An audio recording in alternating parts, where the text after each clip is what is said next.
श्री राम जय जय राम।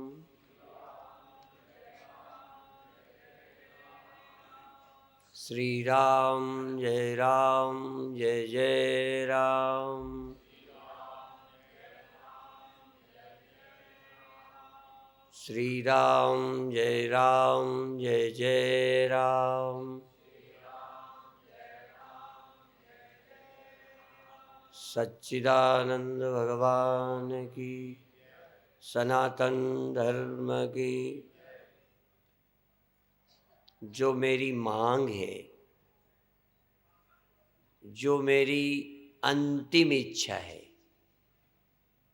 जिसके बाद कोई इच्छा नहीं, जिसकी इच्छा के लिए दिन रात हम इच्छा करते, जिस इच्छा की पूर्ति के लिए दिन रात इच्छा करते हैं, वह है सुखी होने की इच्छा। पूरी हो जाती है फिर इच्छा करते हैं, पूरी हो जाती है फिर इच्छा करते हैं। क्यों? सुख मैं थोड़ी देर के लिए चाहता तो कई बार मिल चुका है। ऐसा अभागा पुरुष दुनिया में नहीं है जिसको कभी सुख न मिला हो। फिर इच्छा क्यों है? कहते वो ठहरता ही नहीं। इसका मतलब हम सुख को कभी छोड़ना नहीं चाहते। इसी तरह हम जीना चाहते हैं, बहुत बार मरते मरते बचे हैं। ऐसा भी कोई अभागा नहीं है जो कई बार मरते मरते न बच गया हो। मरते मरते बच गए, लेकिन अभी शांति क्यों नहीं है? क्योंकि अभी मरने का खतरा मिटा नहीं, न मरने वाला जीवन मिला नहीं। यदि जीवन न मिला होता तो भी मरने का खतरा न होता। ध्यान रखो, जीवन बहुत खतरनाक है। ऐसा आदमी भी लाओगे कैसे जो जीता ना हो? ऐसा आदमी लाओ जो जीता ना हो, मरने को डर रहा हो, ढूंढ के ले आओ। डरता होगा जो जी रहा होगा, तो क्यों डरता है जब जी रहा है? कहे जी तो रहा है पर जी पाएगा नहीं, इसलिए डर रहा है। जीवन मिला है पर न रहने वाला मिला है। सुख मिला है पर न रहने वाला मिला है। मेरे हैं सबने कोई बनाए हैं, सबके मेरे हैं। लड़का हो, पति हो, पत्नी हो, राज्य हो, गद्दी हो, मकान हो, कुछ न कुछ सबको मेरा बनाने का मौका मिल गया है। ऐसा भी अभागा दुनिया में कोई नहीं जिसे मेरा कहने को कुछ मिला ना हो, पर फिर भी मेरा बना के भी दुखी हूँ, क्योंकि मेरा हुआ नहीं हो। बनाते बनाते मर गया मेरा, पर कोई मेरा बन न सका। मेरा बनाने में मेरी कोई बस नहीं रही, छूट गया। उस मेरा बनाने वालों में मेरा देह भी है। इस पर भी मेरा अधिकार नहीं कि इसको मेरा बनाकर रख सकूं। फिर भी आंखें नहीं खुली। जो मेरा हो नहीं सकता उसको मेरा बनाने की इच्छा नहीं गई। जो सुख टिक नहीं सका उस सुख को पाने की अभी भी इच्छा नहीं छोड़ी। उस सुख के पाने में लगे ही हैं जो सुख चला ही जाता है। और ऐसा जीवन, ऐसा ज्ञान पाने में लगे हैं, ऐसी चैतन्यता को बनाए रखना चाहते हैं जो रहती नहीं है। उसे जीवन और चैतन्य माना है जो चला जाता है। आपको अभी जगत जानते हो, ब्रह्म को छोड़ो, भाड़ में जाने दो। ब्रह्म से हमारा कोई मतलब नहीं, हम ब्रह्म की कथा नहीं करना चाहते। हम तो एक बात कहना चाहते हैं कि तुम जी रहे हो, चैतन्य हो, पर ये चैतन्यता तुम्हारी, यह जागृतावस्था तुम्हारी, देह नहीं कह रहा। जिस जागने पर देह मिलता है, आपको देह से रिश्ता कब होता है? कभी से मेरा मेरा या मैं या मेरा कब कहते हो? जब आप जागते हो, चैतन्य होते हो। ये देखो, ये जड़ फूल, ये तखत के हैं ना,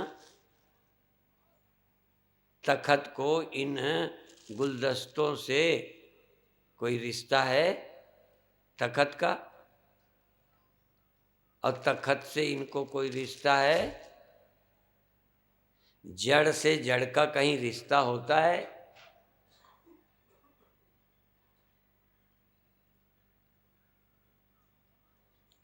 और बता दूं, आग जलाती है, चाहे वो पानी में घुस के जलाए, चाहे लकड़ी में जल के घुस के जलाए, जलाने का काम आग करती है। कभी लकड़ी नहीं जलाती, कभी लोहा नहीं जलाता, कभी पानी नहीं जलाता। किसी को आग ही जलाती है। तो चेतन ही रिश्ता पत्नी से, पति से, बेटे से, भैंस से, कुत्ते से करता है जब चेतन देह में आ जाता है। देह में चेतन ना आए, रिश्ता करके कोई दिखा दे, और चेतन देह में रहता नहीं। देह रह भी जाए, देह के रहते मरने के बाद तो देह छोड़ता होगा रिश्ता तुम्हारी समझ में। मैं तो मानता ही नहीं हूं कि देह किसी से रिश्ता रखता है, या देह किसी से रिश्ता कर सकता है या रिश्ता छोड़ता है। देह न रिश्ता करता है न रिश्ता छोड़ता है। भगवान, तुम ही इसको रिश्ता कर लेते हो, तुम ही इसको रोज छोड़ देते हो। जागृत में इसको मैं तुम्ही ने कहा, ऐसे उपराम होकर इसको खाट में छोड़कर पता नहीं कहाँ चले गए थे। लोग पति ही छोड़कर नहीं जाती, पति ही पत्नी छोड़कर नहीं जाते। तुम भी बहुत बेईमान हो, तुम भी देह छोड़कर रोज नींद में चले जाते हो।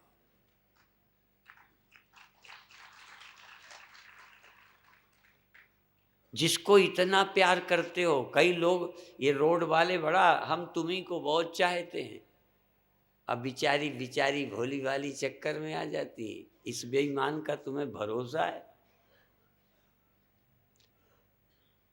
ये जीव इस देह को, ये चैतन्य इस देह को मैं बना लेता है और खाट पर छोड़कर ये बेचारा यहीं पड़ा रहता है, ये नहीं जाता। मान लो अपने पति या पत्नी को ही छोड़कर जब वो सो जाए तो और किसी के पास चले जाओ। कितने खिलाड़ी हो। यह जीव इस देह को छोड़कर सपने की किसी देह से प्यार करने लगता है, किसी और जगह। यहीं बैठे देह यहीं बना रहता है, तुम ख्यालों में दफ्तर चले जाते हो, इसको यहीं छोड़, ये बैठा रहता है, ये रोड पर है, छोड़ जाते हो। तुम्हारा इससे प्यार है नहीं, मूर्ख हो, धोखा देते हो अपने को भी और इसको भी बना रहे हो बेवकूफ। यदि प्यार है तो सो क्यों जाते हो?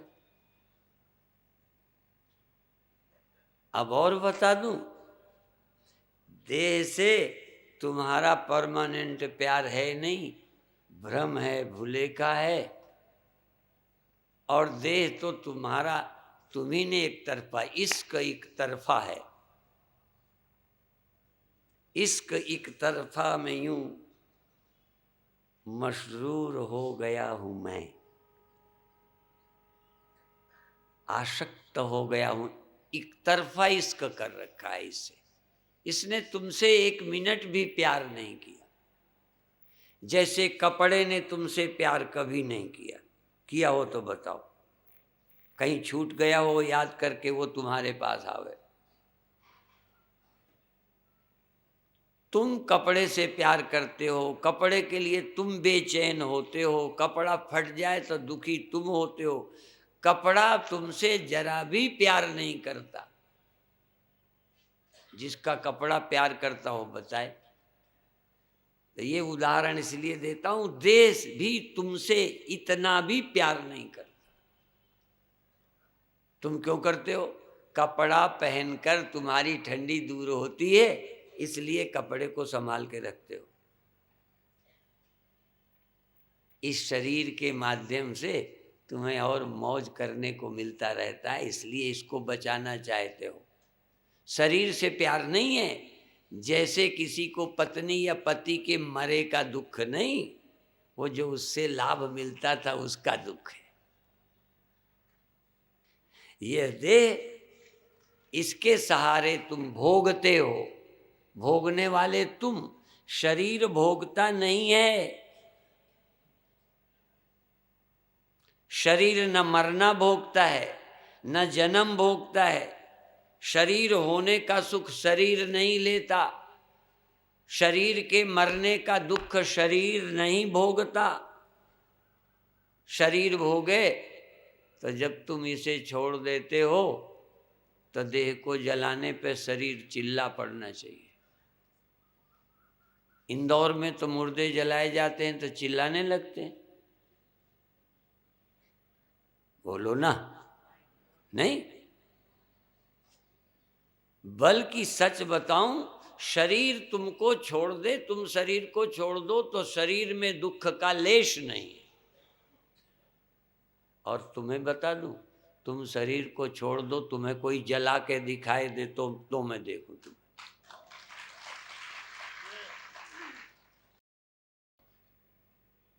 शरीर को छोड़ने के बाद तुम्हें जला दे, हाँ, ये बात अलग है कि तुम एक को छोड़कर दूसरा शरीर बना लो स्वप्न में, तो भी जलाए जा सकते हो, मारे जा सकते हो, सांप काट सकता है। पर तुम्हारी दुर्दशा होगी तभी जब तुम शरीर को बना लोगे अपना तब। इसलिए देहाभिमानात यत् पापम न तद गोबध कोटि भी। ये समाज सुधारक, इनको ज्ञानी व्यानी मत मानना। सुधार की महत्ता है, सुधार का स्वागत है, अच्छे काम करने की बड़ी महिमा है। पर मैं कहूं, आध्यात्मिक व्यक्ति इन सुधारकों से करोड़ों गुना भिन्न होता है।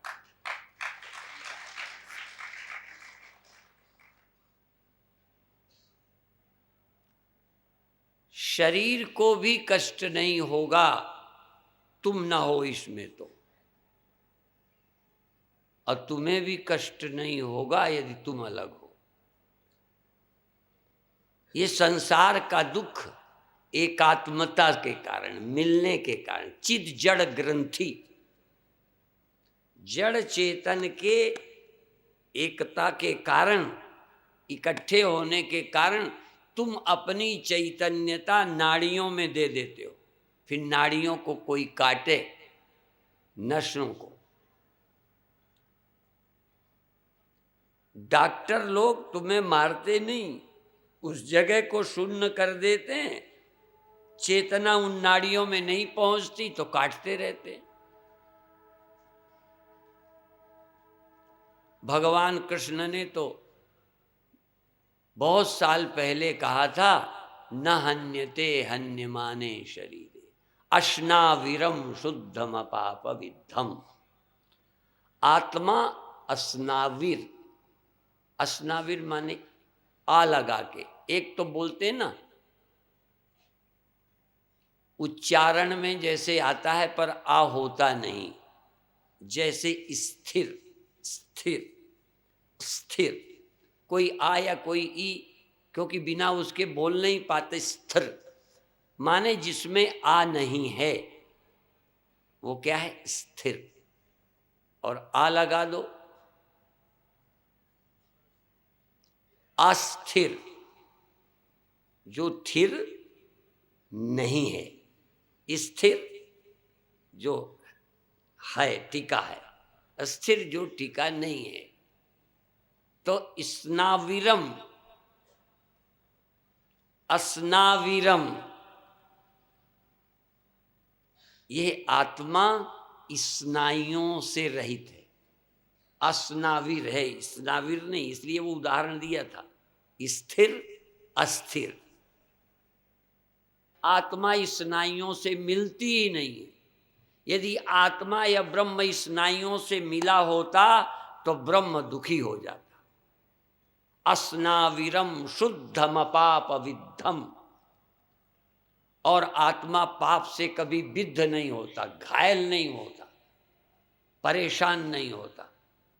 फिर मैं जब बोलता हूँ तो पर्दे खोलता हूँ, और साथ साथ फिर मैं खुश होता हूँ तो उपनिषदों को कहता हूँ कि ये सब उपनिषद हैं जो मैं बोल रहा हूँ। बिल्कुल मैं कोई नया पंथ नहीं बना रहा, मैं वेदांत संप्रदाय का स्थापक नहीं। ये तो सिर्फ हमने स्टडी की है अपने उपनिषदों की। उपनिषद का, ये ईशावास्य उपनिषद का मंत्र है, अश्नाविरम शुद्ध अपाप विद्धम, शुद्धम अपाप विद्धम, शुद्धम, ये किसी से विद्ध नहीं है, घायल नहीं है, स्नायुओं से दर्द नहीं है। न हन्यते हन्यमाने शरीरे। अब एक सज्जन जो पूछते थे ना, वो बस पूछते ही लगते हैं मुझे, श्रद्धालु बहुत लगते हैं, पर टाइम नहीं देंगे। मैं तरसता हूं उनकी शक्ल देखने।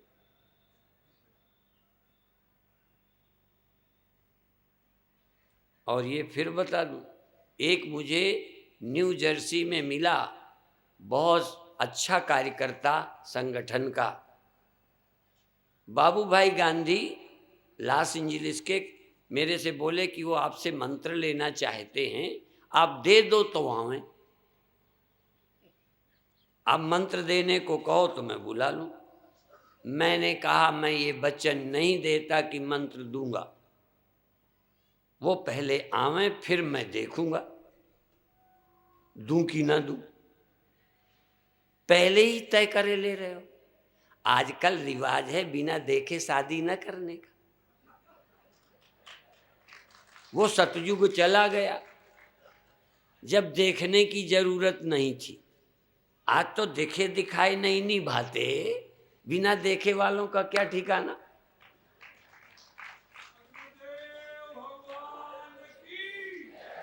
देख सुन के चेला बनाते हैं, वो तक मुकर जाता है, बदल जाता है, धोखा दे जाता है।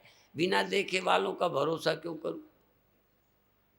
फिर वो आए, बड़ा सामान दहेज जैसा लेके आए, ये काजू, ये पिस्ते, ये कपड़े, आए तैयारी से। जबकि मैंने कहा था तैयारी से नहीं, सिर्फ आप आना, फिर मैं निर्णय करूँ।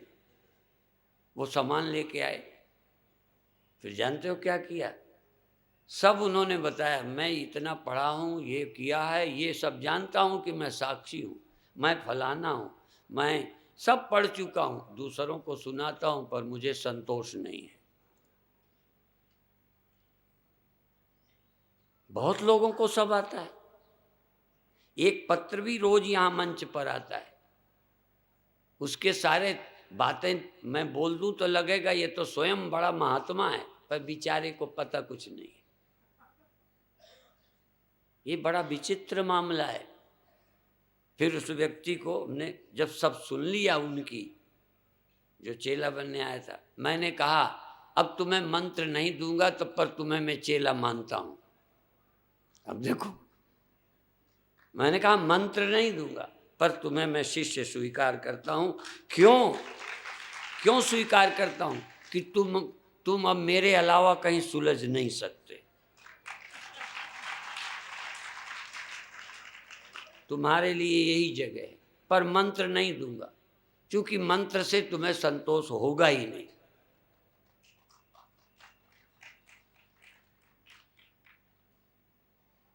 जो मंत्र ले लिए हैं फिर इसके बाद सत्संग नहीं करना पड़ता। मंत्र लेना कोई, ये तो गुरु बनाना मतलब शुरुआत की है तुमने। ये तो वो तय करते हैं शादी, बस अब तय भर करो आगे के काम, न शादी करो न विदा करो।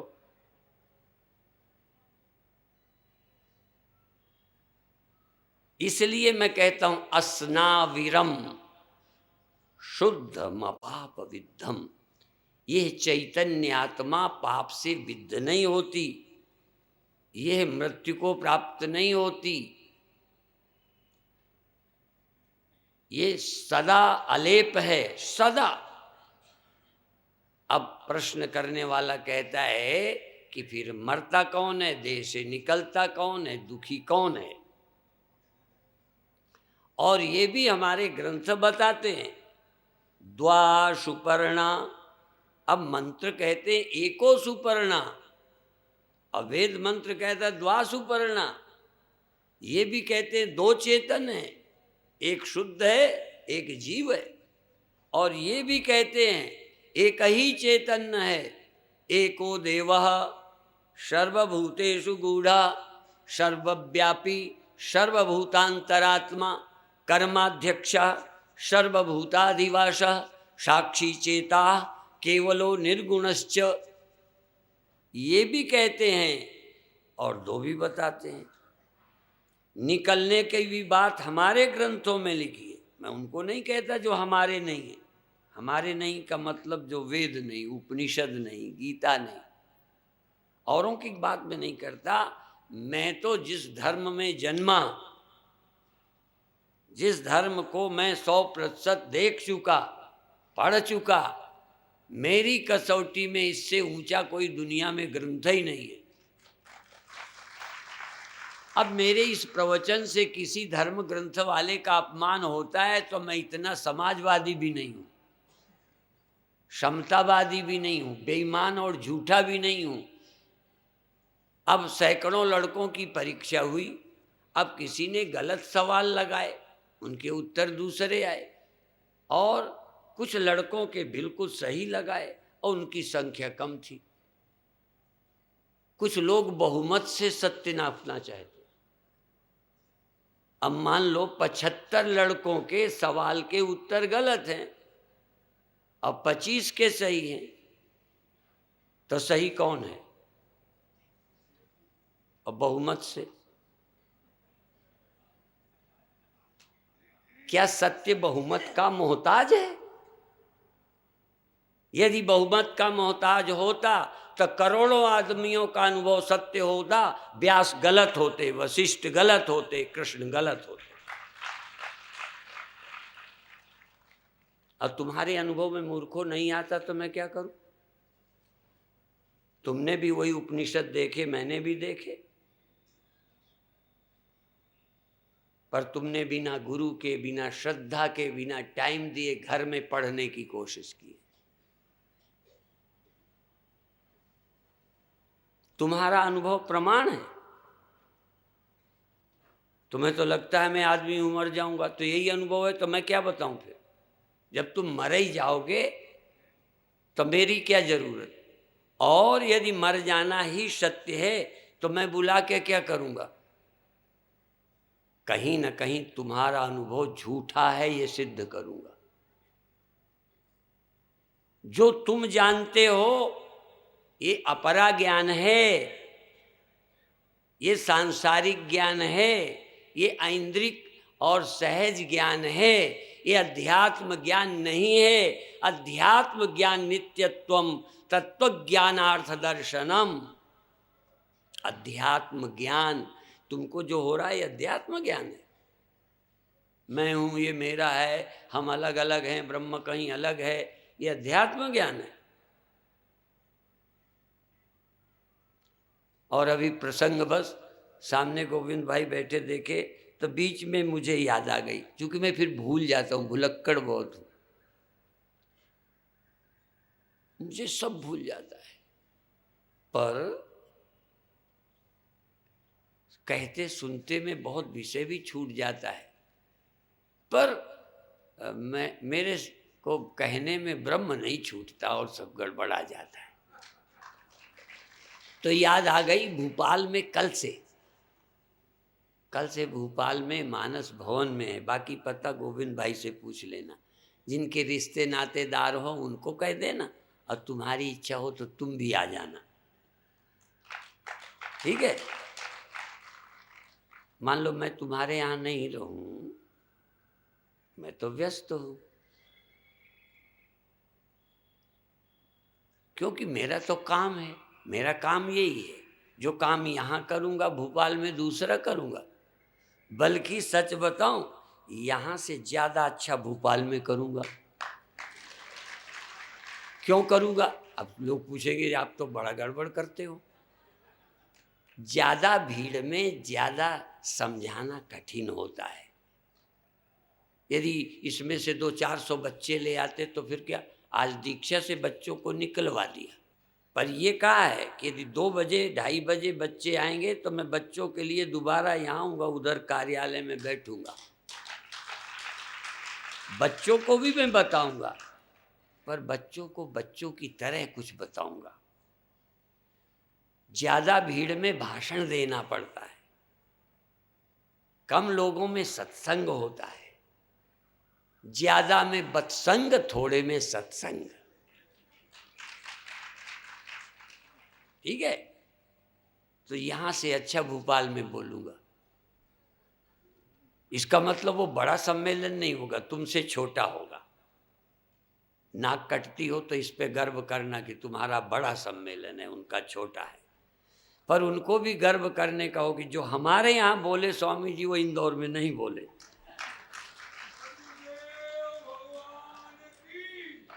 कई चेले सिर्फ इस बात को गर्व करते हैं कि औरों को तो उनके कहने पर चेला बनाया था, हमको स्वामी जी ने अपनी तरफ से बुला के मंत्र दिया है,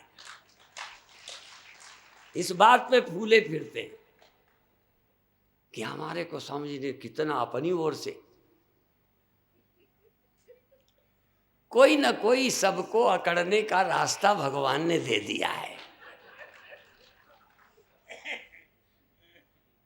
तो तुम भी किसी अहंकार में फूले रहो, पर अहंकार जहर है, दुश्मन है, अहंकार मृत्यु है। वो क्या है अहंकार? ये भी शब्द आज बता दूं, सीमित अस्तित्व का नाम अहंकार है। जैसे पानी इतना ज्यादा है और सीमित जो है, जो भी सीमित है, बुलबुला हो, लहर हो, जमीन है, इसमें घड़ा हो, मकान हो, चाहे बड़ा हो चाहे छोटा हो, मिट्टी के अलावा सब अहंकार है। ऐसे ही चाहे तुम बड़े हो, कुछ भी हो, आखिर जब तक तुम ब्रह्म से भिन्न कुछ हो तब तक ही अहंकार है। यदि लहर हो, लोग कहेंगे हम लहर हैं, वो तो सागर है, कहेंगे ये अभिमान नहीं है जरा ना, हम तो लहर हैं, हम तो बूंद हैं, वो तो सागर है।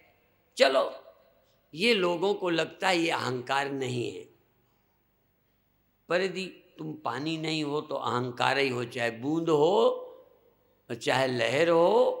और सच बता दूं, यदि सागर भी हो, पानी नहीं हो ना, तो भी अहंकार ही है। एक आदमी ने ऐसा भी पूछा है, महाकाश क्या होता है? हमने कहा पहले छोटा आकाश क्या होता है ये बताओ। महा माने बड़ा, तो छोटा आकाश क्या होता है? जो किसी उपाधि के अंदर बंद है, किसी भी उपाधि से बंद है, वो क्या है? छोटा है। घड़े में, मकान में, पंडाल के अंदर ये जो अवकाश बंद है, ये छोटा है। इनमें बहुत है, उससे बड़ा, उससे बड़ा, उससे बड़ा, उससे बड़ा, उससे बड़ा, लेकिन महाकाश नहीं है। कहें महाकाश कौन है? कहें जो सब छोटे, जितने सब छोटे हैं, इन सब छोटों से जो बाहर है, इन सब छोटे आकाशों से जो बाहर है, छोटे छोटे से, वो महाकाश है। इन सब से भी बड़ा बाहर वो महाकाश है। कहने लगे फिर आकाश क्या होता है? कहें जिसमें छोटे बड़े दोनों झूठे होते हैं, कल्पित होते हैं, छोटे बड़े बनावटी होते हैं, सत्य सिर्फ आकाश ही होता है। ये छोटा भी किसी उपाधि के कारण बेचारे का नाम बदनाम कर रखा है। आकाश को छोटा कहना और बड़ा कहना आकाश की तौहीन है। आकाश को सिर्फ आकाश कहना ही।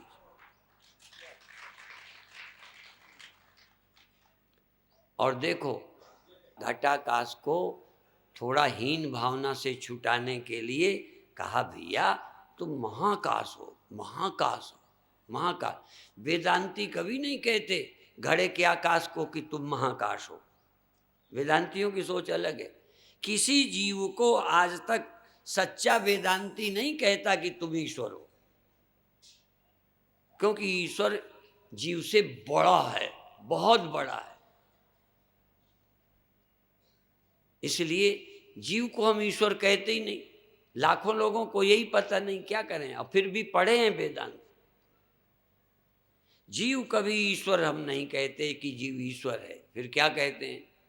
जैसे हम इस पंडाल के भीतर के आकाश को महाकाश नहीं कहते, क्या कहते हो? आकाश कहते। इसीलिए स्वामी राम का ये शब्द सुनाता हूं कभी कभी।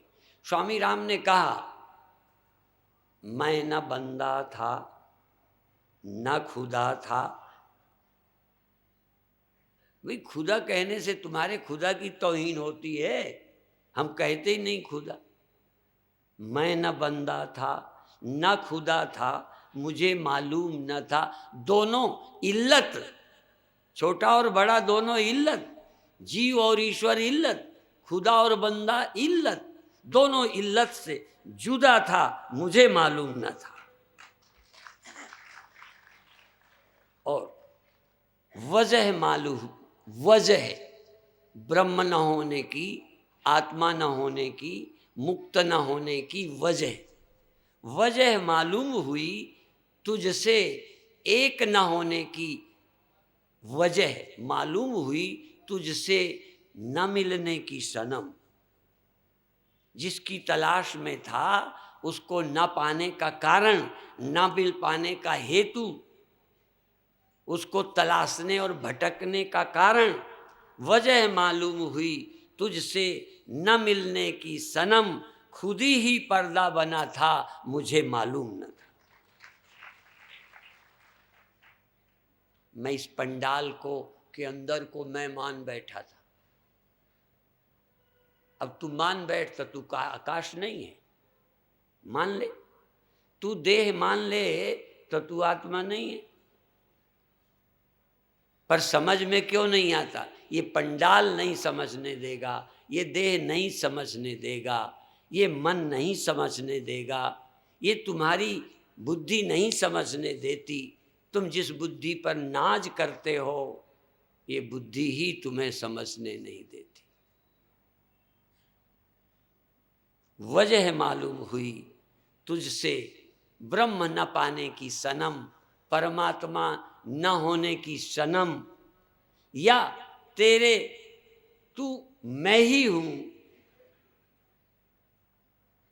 मुझे आज तक प्रभु न मिला, किसने बांट रखा?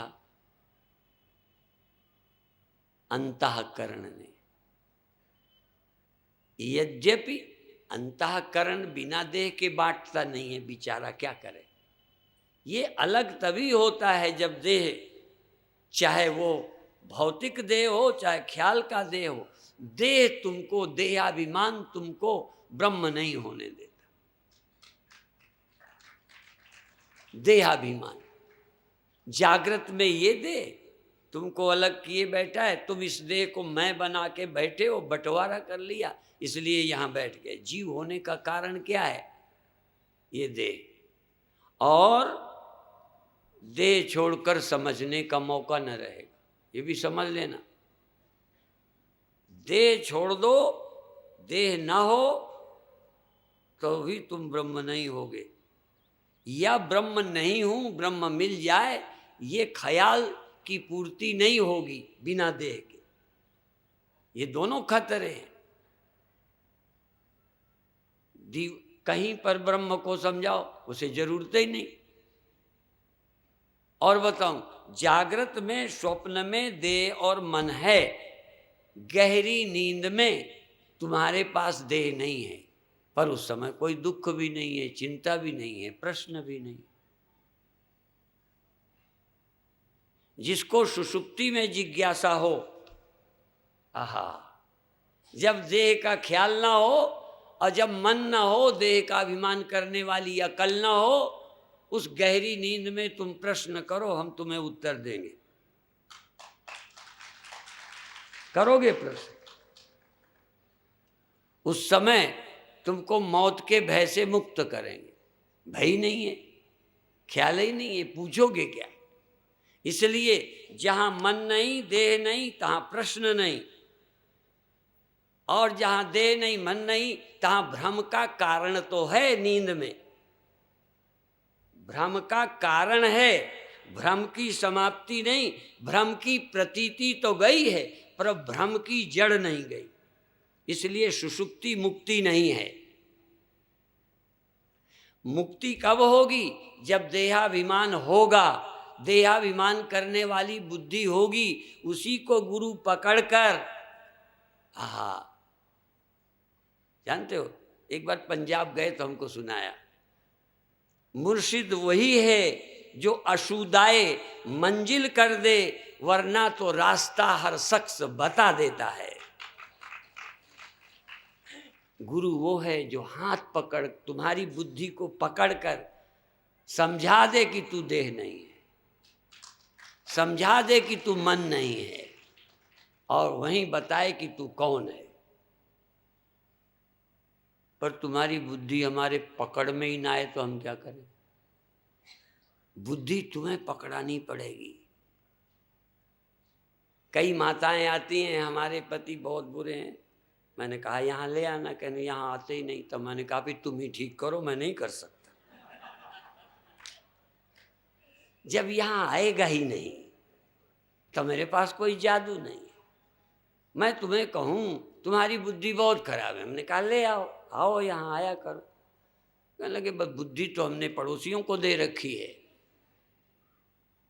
तो गुरु को क्या दो? मई अर्पित मनो बुद्धि, आप अपने मन बुद्धि गुरु को गुरु के हवाले कर दो, ब्रह्म के नहीं, गुरु के हवाले कर दो। तुम्हारी बुद्धि खत्म करके ब्रह्म बुद्धि हम दे देंगे।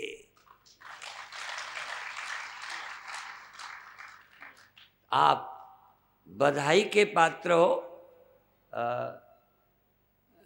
क्या करूं, इधर टी सीरीज लगा हुआ देखता हूं, 2 दिन में कम बोला हूं, आधा घंटे 25 मिनट, तो ये कहते हैं हमारी टीवी खराब होती है, तो आप ज़्यादा बोलो। और एक तरफ तुम्हारी ज़रूरत स्वास्थ्य और मन की शांति, तुम्हें मन की शांति चाहिए। ये आधे से लोग मन की शांति चाहिए, हम मन की शांति वांति को हमें क्या शांति, क्या शांति, ऐसे तो रोज हमें होती है। देखो मैं व्यास गद्दी से बोलता हूँ, मेरा जितना अशांत व्यक्ति तुम्हें मिलेगा नहीं। बात बात में चिढ़ता हूँ तुमसे, तुमको कहता नहीं हूँ। तुम्हारे ये माला, तुम्हारी ये पूजा, तुम्हारा पैर छूना, तुम्हारा खिलाना, मैं बहुत दुखी व्यक्ति हूँ, लेकिन ऐसे दुख सुख मेरे मोक्ष में बाधा नहीं बनते। मैं ये तो ऐसे ही है जैसे ख्याल खंड आया और गया। तुम्हारे लिए ये मृत्यु सच्ची है। मैं भी देह कोई हत्या नहीं करता। आज ही बताऊंगा, अभी मैं उतरूंगा मंच से तो संभाल के उतरूंगा कि ऐसे ही। अभी तब भी तुम्हें पता नहीं कि मैं बहुत डरपोक हूं। इतना डरपोक हूँ कि सीढ़ी से गिरने को डरता हूँ, संभल के चलता हूँ, चाहे मैं ज्ञानी हूँ चाहे मुझे मूर्ख मानो। फिर समझते हो तुम, पता नहीं किसे ज्ञान समझते हो, पागलों को ज्ञानी समझते हो। पागल ज्ञानी होता है, ये बच्चा ज्ञानी होता है। बच्चा ज्ञानी की तरह सरल तो है, पागल लगभग मस्त सा है। इसलिए पागलों की चिंता तुम मत करना। कई के घर में पागल हैं तो वो कहते हैं हम स्वामी जी इसका कोई उपाय करो। मैंने कहा इनका करूं कि तुम्हारा करूं? उसको तो उपाय की जरूरत ही नहीं है, उससे तुम परेशान हो। घर के विकलांग बच्चों से घर वाले परेशान हैं। स्वामी जी एक बच्ची गूंगी है, एक बहरी है, उसके लिए एक माँ ने कहा है 12 लाख लगेंगे। मेरे को पर्चा लिखा तो मैंने कहा 12 लाख में कहाँ से लिया? तमाम गूंगे हैं। मैं इलाज के पक्ष में हूं, लेकिन मैं 12 लाख में करीब 12,000 बच्चों का भला करूंगा। मैं विरोध में नहीं हूं, लेकिन यदि तुम्हारा बच्चा कम सुनेगा तो क्या हो गया? हर बूढ़ा बहरा होगा। और ऐसे ही मरने के विषय में दोनों बात बताता हूं। मरने से बचाने का पक्षधर हूं, पर यदि उसी का नाम जीना है तो मैंने किसी को बचा के दिखा दो, मैं दिखाऊं। यदि इस मरने को ही बुरा मानते हो तो मेरा बाप मरा, मेरी मां मरी, मेरा गुरु मरा, मेरे मित्र मरे, और तुम भी चेले भी मरोगे ही। हाँ, मैं तुम्हें मरने से बचाऊंगा, लेकिन मेरे बचाने का तरीका देह बचाना नहीं होगा, तुम्हें बचाना होगा। मैं तुम्हें नहीं मरने दूंगा, मैं तुमको बताऊंगा कि तुम हो कौन। तो पहली बात 2 मिनट की, इस शरीर में आने का हेतु आपका अंतःकरण है। अंतःकरण के बिना देह से निकल के दिखा दो, देह में आके दिखा दो। कहते कौन निकल जाता है? तब व्यंग में हंसी में कभी कभी गुस्सा तो नहीं होता, कभी मौज लेता हूं। जो कहते फिर कौन निकल जाता है, तब मैं कहूंगा तेरा बाप निकल जाता, विनोद के लिए, गुस्सा में नहीं। कौन निकल जाता है? और मैं ये पूछना चाहता हूं, नींद में कौन सो जाता है? यही बता दे। आत्मा, ब्रह्म। कौन सो जाता है और कौन जग जाता है? यदि तू ये समझ जाए जगता कौन है, सोता कौन है, तो समझ आ जाएगा निकलता कौन है। प्रश्न तो ऐसे करते हैं जैसे कोई बहुत तीर मार दें कि स्वामी जी को भी या तो लाजवाब कर देंगे या इतने प्रश्न से मुझे उत्तर मिल जाएगा। नहीं मिलेगा। हमारे गुरुदेव ने बहुत उत्तर दिए और लगता था समझ गए समझ गए समझ गए। गुरु जी ने एक ऐसी ऐसी डगर बताई लखाई हो, सतगुरु ने डगरिया। हमारे गुरु ने हमें रास्ता दिखाया और फिर उस पर चलते सोचते सोचते सोचते सोचने की दिशा बताई कि जो दिखाई देता है ये तू नहीं हो सकता। और अब ये तो देह छोड़ो, जिस देह को मैं बनाया है महामूर्ख। अब दूसरा आता है, जगता मैं हूं तब देह को मैं अपना कहता हूं, देह के सुख दुख भोगता हूं। इस देह के दुख, इस देह की भूख, इस देह के बुढ़ापे को, बीमारी को तुम कब भोगते हो? जब गहरी नींद में होते हो। बोलो, जब जागे होते हो। अर्थात देह का, इस देह का संबंध केवल जागृत अवस्था में होता है।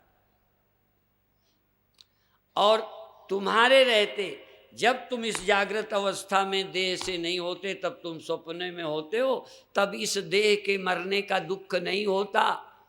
ये देह खुला पड़ा है, गरीबी में नंगा पड़ा है, इसका दुख नहीं होता।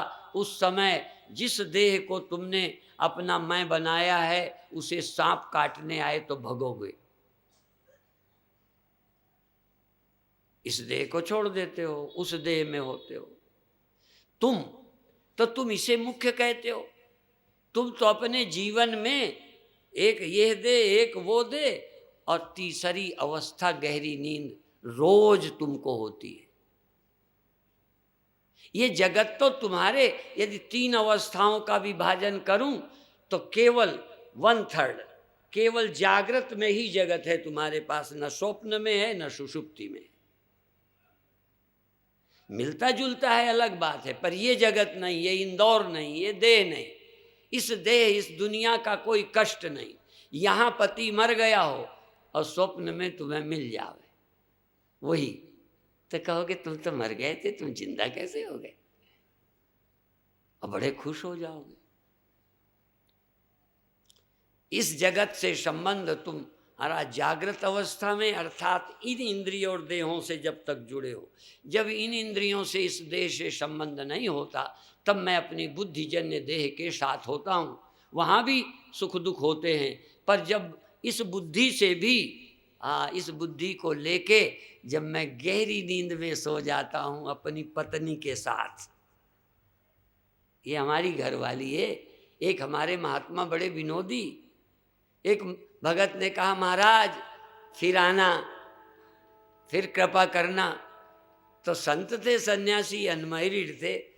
कहते अच्छा हम अपनी घरवाली से पूछेंगे, जैसा वो कहेगी तैसा करेंगे, हम उसके कहे पे चलते। अर्थात बुद्धि, जब स्वप्न में बुद्धि है, जब गहरी नींद में बुद्धि सो गई है, तो तुम्हें क्या तकलीफ है? सब दुख देने वाली बुद्धि है, देह है, देहाभिमान है। और ये देहाभिमानी बुद्धि को बदलने का किसी वैज्ञानिक के पास उपाय नहीं है। देहाभिमाने गलिते विज्ञाते परमात्मनि यत्र यत्र मनो याति तत्र तत्र समाधया। जब ये बुद्धि में से देह गल जाएगा, नहीं, शब्द पकड़ा करो शास्त्र का, मैं देह हूं, ये ख्याल गल जाएगा। देहाभिमाने गलिते, देह गलिते नहीं लिखा। देह न रहने पर ब्रह्म की प्राप्ति होगी, कहीं नहीं लिखा। देह रहते, देह के बिना गले, मैं देह हूं, ये ख्याल जब गल जाएगा। क्यों? देह जब ये पड़ा रह गया तो स्वप्न में भी देह हूं ये ख्याल नहीं गला।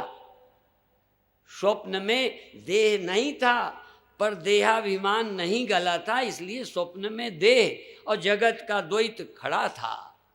इसलिए द्वैत बुद्धि खड़ा करती है, और नींद में बुद्धि सो जाती है, द्वैत की प्रतीति नहीं होती। लेकिन बुद्धि का खड़ा द्वैत बिना बुद्धि के नष्ट नहीं होगा।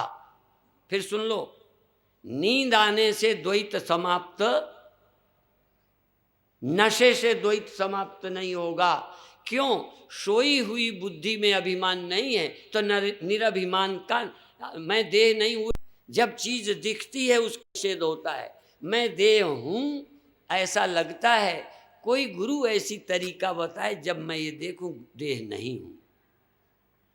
और जागृत स्वप्न सुषुप्ति, सुषुप्ति में ज्ञान नहीं कराएगा गुरु, जागृत में कराए।